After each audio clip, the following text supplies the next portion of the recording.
And welcome everybody that's watching the podcast. Good Conversations with Paul, or Chip, as some of you might know me. I don't know if you know that. This is episode 4. And as always, I'd like to start with a little bit of philosophy. I believe we do not become ourselves in isolation, and we never have. Our identities, our successes, our failures are shaped in relationship by people we associate with, by places we inhabit, by the things that we cherish and collect, by the ideas that we explore and choose to believe, and by the actions that we take.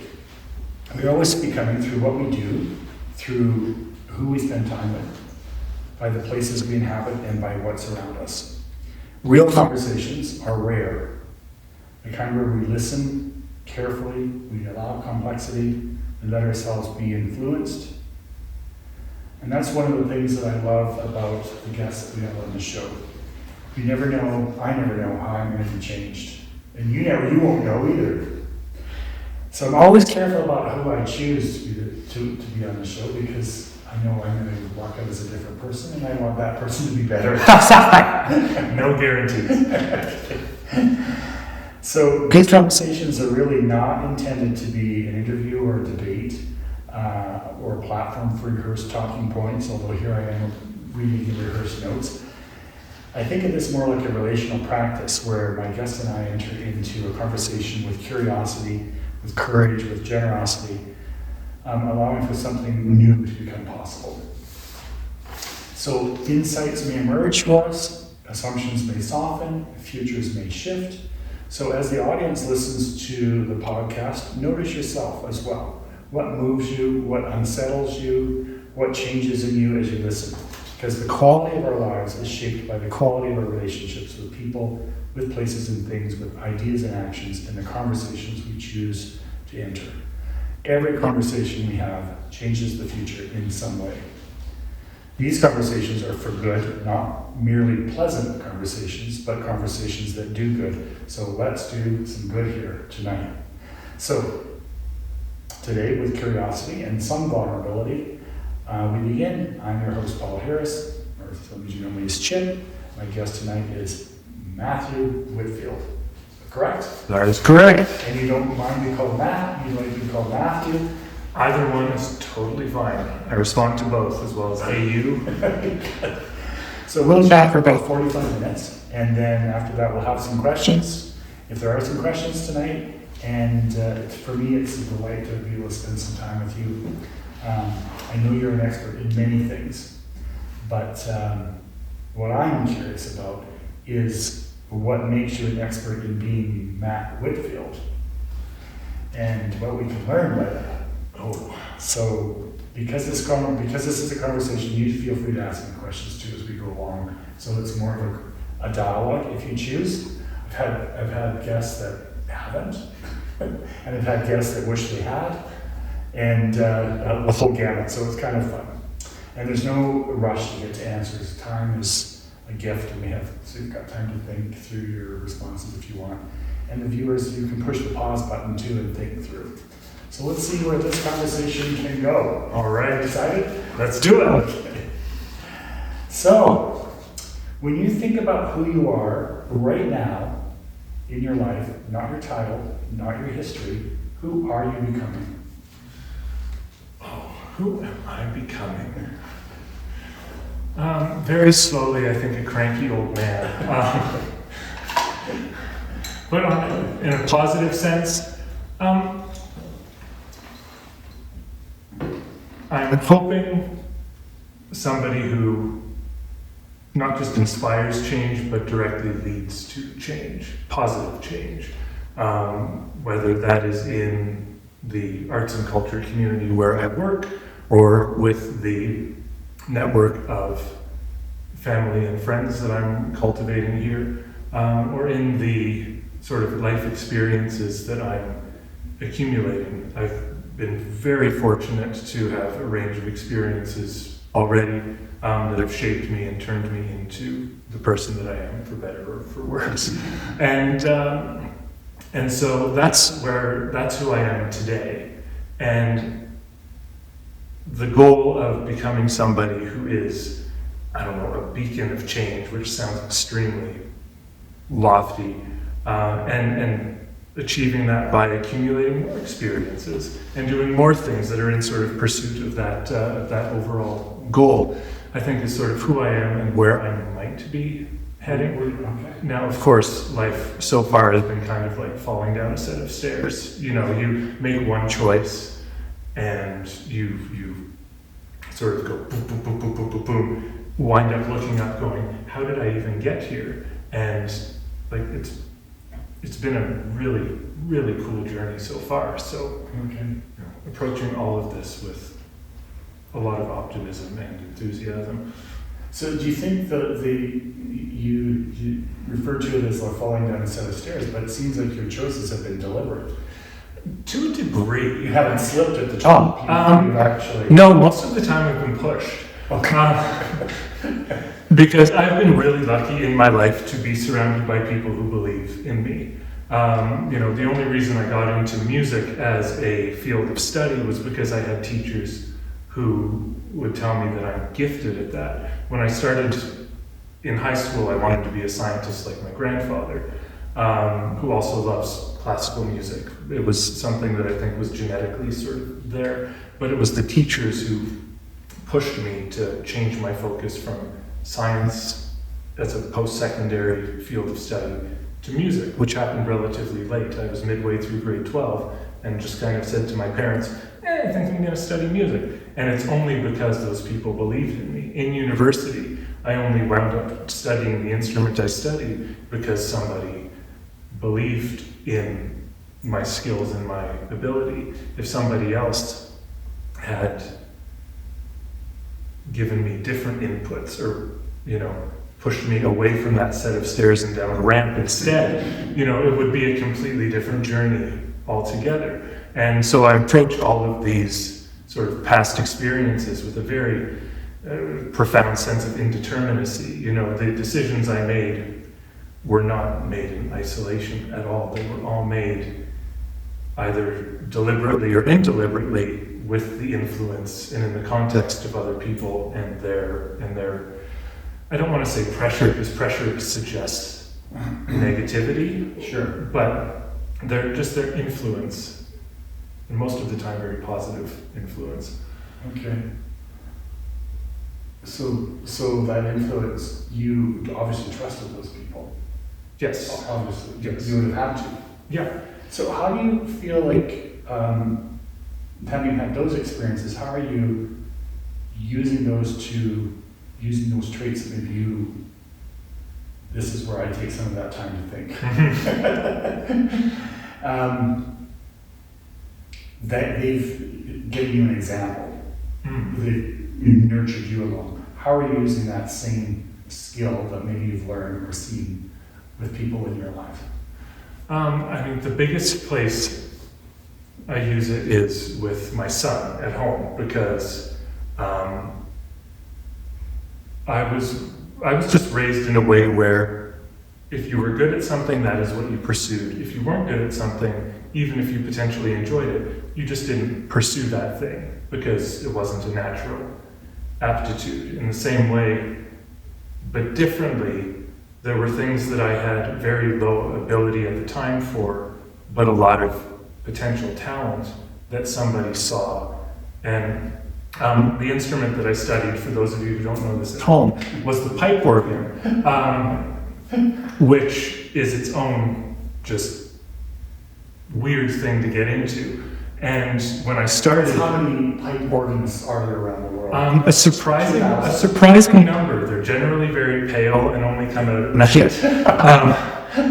Kind of vampire-ish.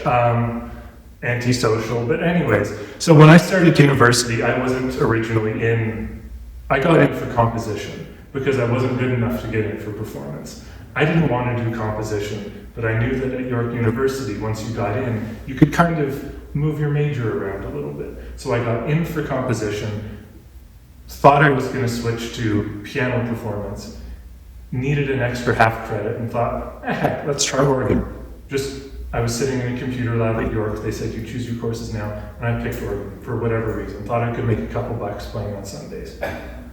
And And that was like, talk about decisions that change your life. It was 20 seconds in a computer lab going, fine, I'll try that. So when I started there, I had zero ability at the pipe organ whatsoever. And I was a first year music major in university. And this teacher took something that was entirely raw, not even 1% cooked. And at the end of that first year, offered me a job at the church she worked at, saying, I see something here. So growing up and having the experience of, I was a crappy soccer player. I was miserable. I'm built for power, not speed. And so for me, it was just, soccer was not my thing. So my parents were like, okay, well then you're just not going to do soccer and we'll try baseball. And baseball wound up being the sport that I did at a high level for a lot of years. But there was a sense of, if you're not good at it, you're not going to do it. And then later on, realizing that my number one mentor said, you're not good at it right now, but you could be. All right. And taking those and realizing, there's some sort of pragmatic truth to the first one of, if we're talking about what are you going to do for a living and how are you going to make your millions, maybe don't. If you're horrible at math, maybe don't, try and become a quantum physicist. But,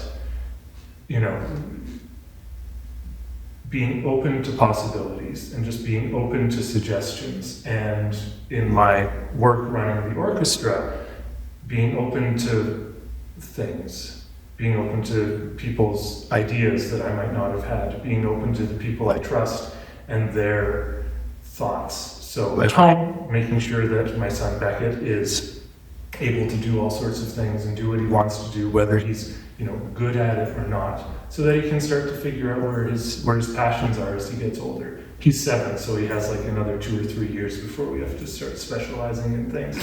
And you don't really specialize until you're 40. Just or if you're Isaac Asimov, I think it was his quote that the only specialists are insects or something like that. I don't remember.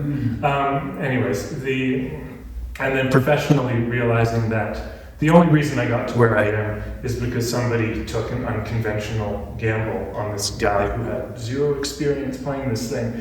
And so maybe I should in turn take a gamble on other people, their ideas, and their thought processes, even when...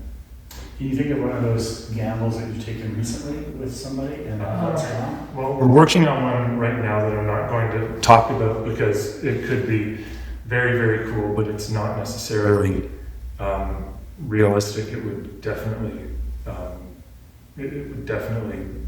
like be the biggest concert production Red Deer's ever seen in the classical music world. But it's also going to take enough coordination that it might, knock me out by the time I'm 36. But I mean, sounds intriguing already. It's probably already on the internet now. It's little memes. Look what's coming. Our team at the orchestra is really small. It's myself and a part-time marketing coordinator that are in the office, and then we have Claude, our music director, who is he does his own thing, preparing scores and selecting music and managing the artistic side of things. He's not in office with us, so it's just the two of us in the office, and every day we are volleying ideas back and forth. And they're the ideas that you instinctively might want to say, oh no, that would never work, or oh, we couldn't do that. But because of how my experience has sort of altered my mindset, and it might just be that I'm also getting softer as I'm getting older, I'm getting better at thinking about things from multiple perspectives, and instead of just saying, that's not how I would do it, therefore we're not going to do it, saying, there's potential here, can we pull a kernel out of that for use? Is it something that we should say, no, not yet, or yes, let's go ahead with that? And really every day is such a creative adventure with what we're doing that, literally every day there are 45 different examples of these little decisions and these little processes that go on, not just in a macro sense, but just every day which is one reason why I love doing what I do, because you're sort of swimming in creativity all the time. but also running a business, because even though RDSO is a nonprofit and a registered charity and all of that stuff, it's still a business.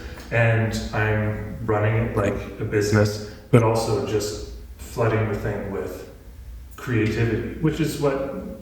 And just to point out, anybody can donate to RDSO at any time. Yes. It's not just like, it's not like a business where, we just get it out of the price of the tickets. No. RDSO is like any other nonprofit. It relies on donations. Visit rdso.ca, but donate now. But really, we can issue tax receipts. We do issue tax receipts because we're a registered charity with the Government of Canada, and we function charity-wise the same way as a food bank or as a homeless So you're trying to build an endowment fund which will help you. We are trying to build an endowment Which is, I fund. think, a very, very cool idea. Yes, because I won't be around forever, but if we do our jobs right, this particular pool of money will be around forever. Okay, let's switch gears a little bit here and then we'll move forward. So if you kind of think of your life as you've seen it unfold so far, can you tell me a time in your life or story in your life when you felt your purpose most strongly, when it moved you in a way that still resonates? I mean, it could be last week or it could be years ago. That's a tough one because I've had multiple purposes at different phases of Depending on my what life. button you push on the computer. Exactly. Because there's the family, like at home side. There was the Matthew as director of music at one of the most prestigious churches in Toronto, purpose, and now there's Matthew as RDSO, purpose. And trying to think of a day. I mean, recently for RDSO, we did the Four Seasons with Rosa Barocca at the Chalet at Westminster Park, and sandwiched around that, like that was the meat, and then the slices of bread in the sandwich were choir kids, and we had about over 2,000 people, come through our audiences over an 8-day period. Everybody I saw from those 3 events left with a smile on their face. And, people have these stereotypes about classical music and about orchestras, and this sort of notion that, it's all old white guys playing music by dead white people, right? Like that's basically it. And then to see like everybody in age from like age 4 up to 84, 94, just smiling their faces off as they leave whatever venue it was. We didn't make money off of those. We didn't use them to balance budgets. We didn't use them for business case. All 3 of those were part of our community programming. They're all ways that we, give back as much as possible to you enrich people's lives. Yeah, And that's probably part of the mandate of the orchestra. Yeah, It's not there to make money, it's there to share music. No, it's our mission is educate, engage, and inspire. There's nowhere in our mission statement that talks about making a filthy profit. I tried to work that in the board mix. It didn't. Apparently, it was bad for ethos or whatever. But anyways, and just realizing that I tell people, if we have to describe RDSO in 6 words, it's just we bring joy to people. That's what we want to do. We want you to leave your life behind for a little while, come to a concert, and just experience some joy for So that weekend or 3 days was one of those moments for you where sounds like you were standing in the back of the room, Yep. and it was wrapping up and you realized We were This standing. is why you're doing what you do. I was standing front of house, watching people leave all 4 events, and just saying, "This is why we do this stuff." And why do you do this? Well, I mean, my personal, like, the I do this is slightly different than why we do this. I do this because there's a part of me that really honestly enjoys the business side of things. I enjoy securing sponsorships. I enjoy doing things that, the last big win that I had personally, I think, was we finished a new website, we onboarded a donor management system. You're probably asleep at home hearing me talk about this, but it was exciting stuff for us because organizationally, things have been a little bit scattered. And over the last year, we've shored up so much of our own foundation that, realizing that I'm leaving this bucket of bolts a little bit better than I found it, even if I were to go tomorrow, is for me the most fulfilling part of this. And then to see that transfers into even more efficiency and optimization for the programs that then bring the people joy, that's kind of why I show up. Because if I do my job and I feel that satisfaction there, the product is better, the result is better, and seeing people happy is kind of the icing on the cake rather than being the cake itself. Mm-hmm. That's cool. Yeah, everything's always more fun when you see a win on the other side, really. And right now there are a lot of wins. There might not be wins around the corner, I don't know, but right now, just soaking it up and kind of enjoying the ride. I like that you said that there's multiple times you felt your purpose. I think that's an interesting thing for people to think about because you do wear different hats at different times, right? I'm sure you've had a similar experience when you're playing with Beckett, for example, right? Yeah. Or any other number of things that you do. Yeah. Cool. So let's talk about influence a little bit. What relationships are you shaping?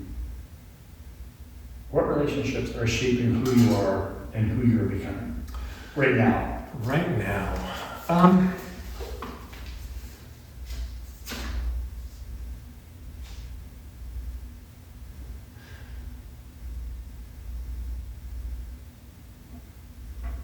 what I'm finding right now, I'm going to answer this generally, is that I'm becoming more discerning about who I have relationships with.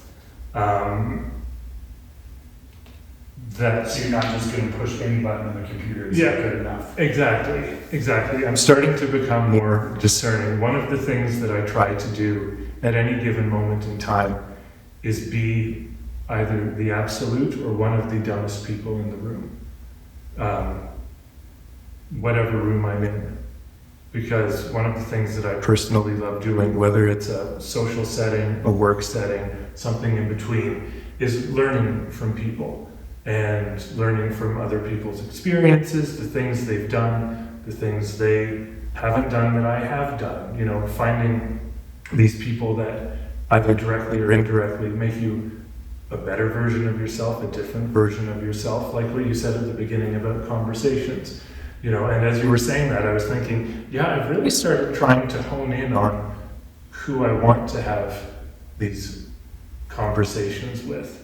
If the phone rings, I'm not just going to pick up for anybody. A part of that is realizing that your time is actually valuable. That there is, if you spend a minute, this might sound harsh, if you spend a minute talking to one person, that is a minute wasted that you either, assuming that it's not somebody that you've left with a feeling of, Like Kellis. Yeah, like exactly. If it's something that has changed you for the better, if it's something that hasn't changed you for the better, and you've thrown your phone and it's now tomahawked into the drywall and you have to fix the drywall, that's not. You could have done something else for that time. Yeah, C4 works. It makes a nice sized hole in the wall. So really trying to be, in a general sense, trying to be more discerning with people. I'm generally quite an introverted person. I don't like to be necessarily just surrounded by people all the time, so I find that there are few close contacts and family, and those are the people that I generally spend the most time with, and those are just by definition, and I guess by sort of implicit choice, the relationships that I'm pursuing that are shaping. I really love that you're saying that, because in the philosophy that I'm working, I think that society, or individuals in society, are swept along by the relationships they're in without realizing how powerful the shaping is in day-to-day interactions. Yeah. So to take a moment to reflect, or to be reflexive about what is happening and how that change is going to influence you is really important. I think you can see it in the news if you turn the news on. Yeah. You can see it in the world in big organizations, you can see it in small organizations, and you can see it in individuals that are interacting, how things change because they're not realizing that their influence is something that another person will pick up. Yeah. Or they don't realize that that other person is influencing them and they're picking it up. So it goes both ways, right? Yeah. And when you think about that, it's really a superpower. You know, like you're thinking, I can change the world. I can change another person by the way I behave, or by the way we interact, by the things that I create or do. It's really neat to think about that. But it also just takes the self-discipline of getting, I'm going to sound slightly Buddhist, but getting control of your mind such that you're able to filter out the noise and really focus on those relationships, or be able to discern essentially what's worth your time and what's not. And I'm aware that we're generally talking about relationships with human beings, so it's we are generally, but remember there are, in the introduction, there are 5 relationships. Relationships with place, with activities, with ideas as well. So, and things. So spending time with your pets, or going to the gym, or these are all other things that we're in relationship to that do change us. Yeah. Sometimes that's what we need more than anything else. We need to interact with the place. Yeah. Or interact. You know, how often do you hear, oh, you know, you would really benefit by going on a mountain retreat. Right. You know, it's not the retreat, it's the mountains. Yeah. Yeah. Otherwise, you just lock yourself in your bathroom for 3 days and emerge a new person, you know? That's sort of a metamorphosis of... Exactly. Save yourself $5,000 and DIY project. Right? Recently heard of this dark retreat. One of my clients has been going on it. They lock themselves in this cave for 10 days or something, and they just give them food, and there's no lights or anything. I don't think I could do that. No lights, no sounds. No, I wouldn't do that, and I wouldn't do a silent retreat. Really? I don't think I could do a silent retreat.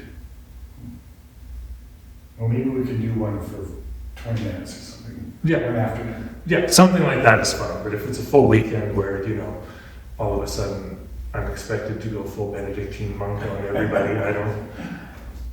Let's go on to this next question, because we're progressing through this story arc. This is about risk and letting go. So, what are you having to let go of right now to move closer to your future self, which I understand is a beacon, yes. beacon of change or inspiration? I'm going to regret saying that at some point. It might be your new caption on all your cars or something. Yeah, exactly. Pretty soon I'm going to talk and people are going to go, stop beacon. Stop beacon. What am I letting go of? I mean, essentially what I've been talking about, and especially in the last little bit, was about a higher sense of focus and starting to distill, filter out the noise. And a big part of it is, you know, I just finished reading the biography of Steve Jobs. Okay. Because he's just always been a fascinating person for me, and now I'm reading Jeff Bezos's biography, which are probably the relationships that I'm cultivating the most right now, is with, me splayed out in an armchair reading these books at all hours of the night. And the thing about both of them is how laser focused they are in their relationships and in their work, and pretty much in every facet of their lives. And it's something that I've become aware of since reading these books, but it's something that I was already starting to do in terms of little things like spending less time on my phone doing whatever. Cutting down on the dead time. That sounds like a stereotypical sort of answer, but it's a way to just claim back some time. And I filled that in with the reading instead. And I said, okay, instead of scrolling Facebook right before bed, I'm going to read, 2 pages, and then that turns into 52 pages, and it's 12:30 at night, and you're going, oh crap, I'm going to be tired tomorrow. But it's the little habits. Another book I'm reading, microdosing right now, is James Clear's Atomic Habits, and about sort of the idea of the incremental change leading to long-term growth. And it's right now, I'd say it's more of a very gradual metamorphosis than a refinement. If something gets removed, something else that is more positive or productive, I'm trying to get to take its place. Because there are some pillars, diet, exercise, that are there and non-negotiables for me already. Work-life balance is always, we're a seasonal business, right? So at busy times it gets worse, and in less busy times it gets better. But it's the other sort of habitual things, or the lack of focus things, that I'm trying to pull back on a little. So when you talk about risk and letting go, you really are defining that as refinement. Yes. You're letting go of the things that don't serve you as well as other things. Yeah. And it sounds like you're adding a lot of reading in, and particularly around people that you admire, or people that have done something in their lives that's interesting, whether you agree with it or not. Yeah, people whose mindsets I want to understand. Gotcha. And the ultimate thought of it is, if I apply, what would happen if somebody applied the mindset of Apple to the Red Deer Symphony Orchestra, or somebody applied the growth mindset of Amazon to the Red Deer Symphony Orchestra? As I'm reading this, how can I take these concepts and apply them to what I do for work? They're definitely not like How to Become a #1 Family Man type of books. Like, they are, by nature, sort of biographies of workaholics, for lack of a better word, people who are obsessed with that mission and vision. And so I'm very, I'm not all of a sudden going to start treating my family the way Steve Jobs treated his family, but the idea is, how can I take these concepts at a macro level and apply them specifically to the work side of life, because it may not go so well in the other direction. But I don't perceive risk in that regard. I perceive it as opportunity, pretty much unfiltered opportunity. I agree with you. Risk is a weird word. It always comes with some baggage that suggests that there's failure. What's the downside? You've learned some crap that, might not be relevant today, but in 5 years, you're going to have this little filing cabinet right there with the answer for this problem that you're facing. So what about letting go of your pursuit of science? That one came with my grandfather's blessing. My grandfather,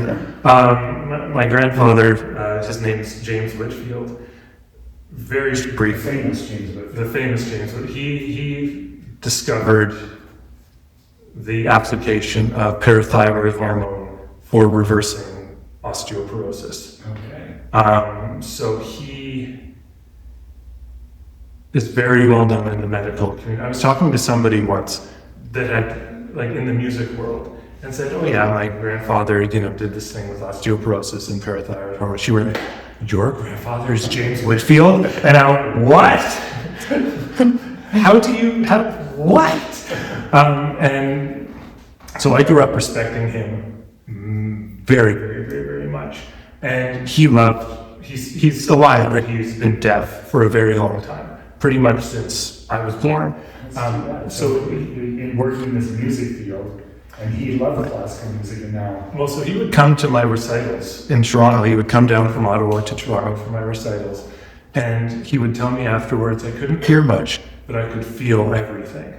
So he would come just for the sensory experience, because again, the organ is an instrument that can fill a space so thoroughly that it's a part of the architecture. So he would come and experience it almost internally, in a deeper way than if his ears had been working. So I grew up listening to his, I would just pick CDs off of his recording collection, throw them in the thing, and listen to, at that point I was like core classical, so it was like Dvorak or Beethoven or Brahms, like, you know, your 19th century sort of core music.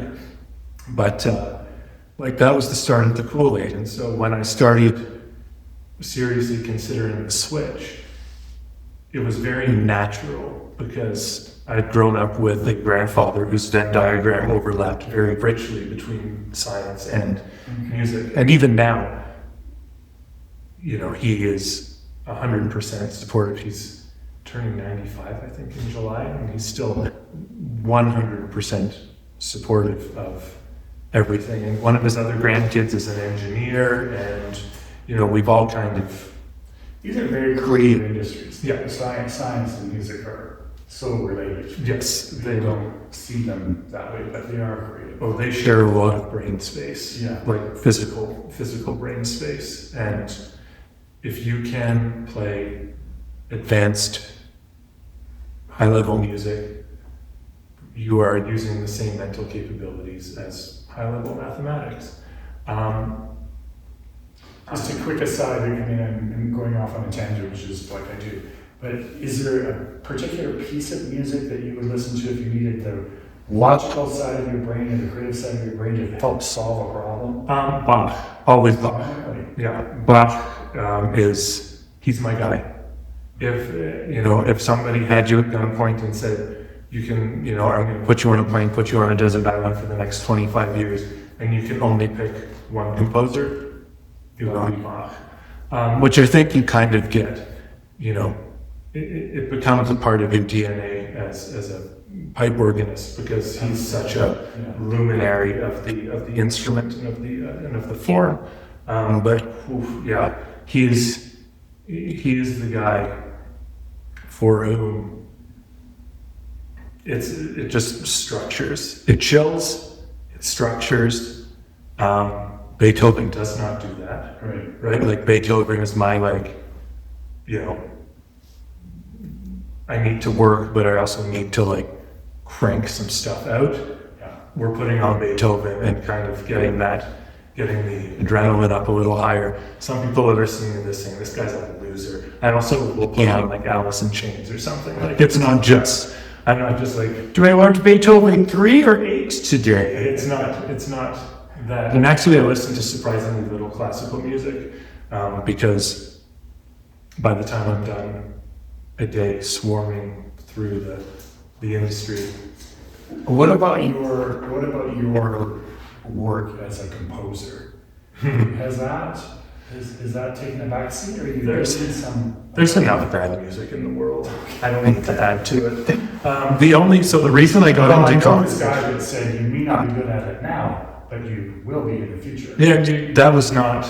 I just have no interest in composing. Oh, you don't? I don't. You lost it. No, I didn't in the first place. I only got into composition because I wasn't good enough to get into performance. So I knew through sources that the performance threshold for a composition major was lower than it was for a performance major. The loophole in York was you could get in for composition and then just take the bare minimum composition courses. Okay. And then get into performance later on. And so I just I took my year 1 and year 2 composition course in my first year, got those out of the way, and then focused on, because I mean,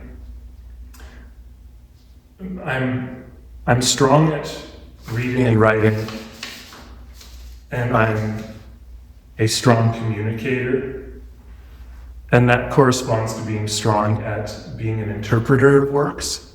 But funnily enough, the maths and sciences I'm good at, but they're not my strongest points, and those are the things that correspond with being that true creative, sort of being able to order things and structure things. So I knew right away that my natural predisposition was for reading other people's work and interpreting it. So that's why performance wound up very quickly just taking the driver's seat for that. Because really there are so many good composers out there that are underrepresented as it is. And the last thing they need is a dillweed like me jumping in and polluting the space with even more lousy music. So, not even gonna go there. That's funny. Okay, We have reached 45 minutes, if you can believe it. all right. So I do have a couple of we're nowhere near, we could talk for hours. We're nowhere near the whole list of questions that I have. But I do want to get a little reflexive moment with you, and that is, what was it like for you to have a conversation like this? Not about the conversation, but about how it felt. Like, where are you at with that? I still haven't decided what I want to be when I grow up, but Besides a beacon. besides a beacon. Maybe just, can we say deacon? Is that maybe a little bit more achievable? Just go back to school. I'm naturally a very open person. It doesn't come naturally to talk about myself, which is why you'll notice I bring in the work side of things, a fair bit, because I can talk about work for hours, talk about myself a little bit more reluctantly, but I'm comfortable being open, and so this felt very, very natural. And I won't say I was preparing for this, but I was just thinking through some sort of how the hell did I get here moments before I came over, because I was thinking, like, I don't want to be just scouring the mind palace for things in real time. Like, I should probably figure out what the heck I did with myself to get from, student to organist to director of music to moving to Red Deer to being to running an orchestra, and so I was I was saying I was prepared sounds formulaic or whatever, but I was ready. We skirted around those. You didn't get to use all that material. I didn't get to use all of that material, which is fine. If this one's popular enough, you can have me on for a sequel. Yeah, exactly. Yeah, the Beacon 2, even brighter or something like that. I don't know. That's awesome. Yeah. So, I have one last question for you, and now it has escaped my little mind.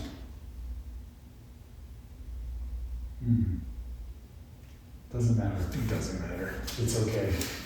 I'll ask you afterwards. Everyone else is going to be, what is that question he was going to ask? Cliffhanger. Cliffhanger, exactly.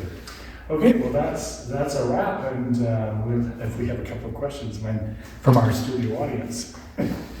I have just like an interesting for me as a mom. Do you see, so it was like your grandfather, science to you, to music, do you see any of that kind of natural family? Is it skipping a generation? Yes. Is what you're asking? Do we see that in your son? Like, is he drawn to? He seems to be very visual arts focused, which is interesting because I'm not visual arts focused at all. Like, if I can draw a stick man, it's a good day. But like visual arts and mathematics really go really well together, and then the science and the music, do you? Or do you think it's growing up in your household? I mean, lots of exposure to. I don't put any restrictions on Beckett and his interests or what he wants to do, but I do tell him regularly that he's not allowed to become a professional musician. He has to do something different than his dad. I'm sure Ken Griffey Sr. said the same thing to Ken Griffey Jr., and then Ken Griffey Jr. became a Hall of Famer, so, like, what the hell do I know? But right now, I'm not seeing super musical aptitude, but I'm seeing a high level of intelligence and creativity in the visual arts sense. So there's definitely something defective that's being passed on. I just want him to be a hedge fund manager so he can pay for me in my old age, like just something simple like that. Someone's going to show me this in 30 years and I'm going to see what I've done. As I'm rolling around in, a nice beach house bought for me by my filthy rich son, because I have no retirement plan because I was in the arts. But it'll be really interesting to see how that turns out for him, because he's 7 right now. So there's still a good amount of time for him to decide what, like right now he's doing swimming, he's doing baseball, he's just at home drawing. His favorite class in school is art. And, he likes video games. So, like right now our parenting style is just throw everything at him and see what sticks. The drawing, like his favorite thing to do at school, in aftercare specifically, get the iPad, put on the How to Draw app, and just learn how to draw something that day. And he'll come home with a new drawing that he's done based on the How to Draw. So, I don't know. I think when he wants to grow up right now, he wants to be the next Dave Pilkey, the guy who did Dog Ran, Cat Kate, and Captain Underpants. I think that's what he wants to be when he grows up right now. So we'll see. That's awesome. I do remember the question that I had for you, and that was whether you have a conversation like this, whether the glimpses of your future self are a little clearer. Are they there? Did you see something that... The glimpses might be, but the path is still very, very murky. But that's part of that's the journey. If it was all predetermined, that would take most of the fun out of it, right? Yeah. Part of this thing is, I can see where I want things to go, and I can see how I want things to get there. But breaking down the large legs of the journey into, one of my favorite movies is still Elmo and Grouchland. It's one of my favorite movies. And the thing I always remember from Elmo and Grouchland is take the first step, Elmo. And it's still something that if I'm having a day and I'm just overwhelmed and I don't know what the hell I need to do or how I'm going to get all this stuff done, I will literally say to myself, take the first step, Elmo. Like, it's one of those weird things that I do. But, like, it's true. It's just Elmo and Grouchland. That's a philosophy of mine, is that instinctively every human knows what the first step is, or the next step is. Yes.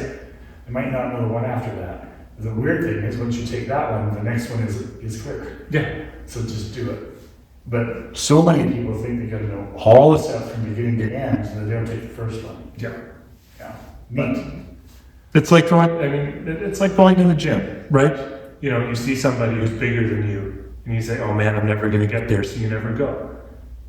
You're an idiot. Just start, and then pretty soon you're going to have somebody walk up to you and say, "Hey, what are you doing to get to that size?" And you're not as big as the biggest guy, but you're bigger than the little guy. And all of a sudden, you've done a couple of small things, and you start to, and the path forward is, hey, I just need to keep doing what I'm doing. Like, there are so many, once you go through a performance program where you go from not knowing anything to having to present a year-end recital, you realize if you just do a stupid amount of work and work harder than anybody else and just put in ridiculous hours over a period of time, you can accomplish absolutely everything.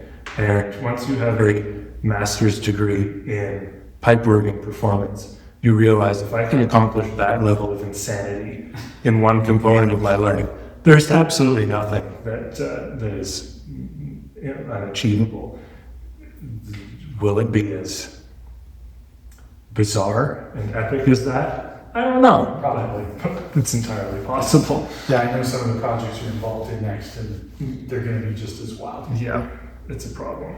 Did you have any other questions? Are you good? Okay. Well, that's a wrap. And thank you everybody for coming. And I look forward to hearing comments and feedback on the internet, the interwebs, or whatever we're calling them this week.